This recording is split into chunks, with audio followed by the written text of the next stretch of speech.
নাহমাদুহু ওয়া নুসাল্লি আলা রাসূলিহিল কারীম। আম্মা বাদ। আমার দেশবাসী, ফেসবুক প্রেমী, ধর্মপ্রেমিক ভাই বন্ধু সকল, আসসালামু আলাইকুম ওয়া রাহমাতুল্লাহি ওয়া বারাকাতুহু।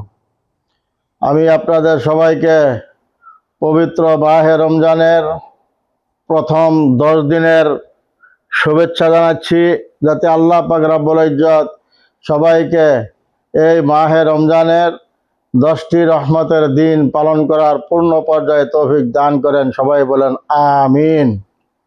মহতরম দোস্ত বুজুর্গ, আল্লাহ পাক রব্বুল ইজ্জত এই পবিত্র মাহে রমজানকে এত মূল্য, এত দাম কেন দিলেন? এত মূল্যবান কিভাবে হলো?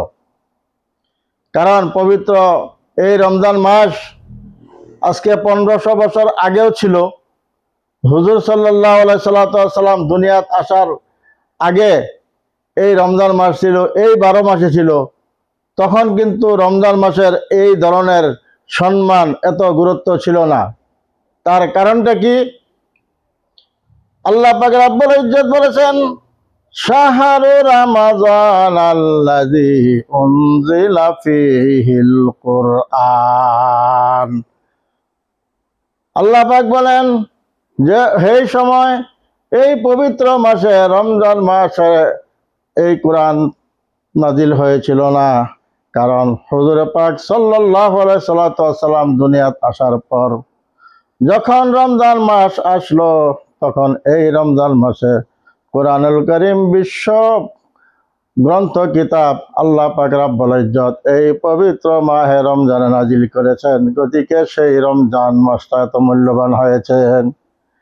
দেখেন, মক্কা নগরে পবিত্র আল্লাহর কাবা শরীফ ঘর আছে, তাই মক্কা নগর অত মূল্য।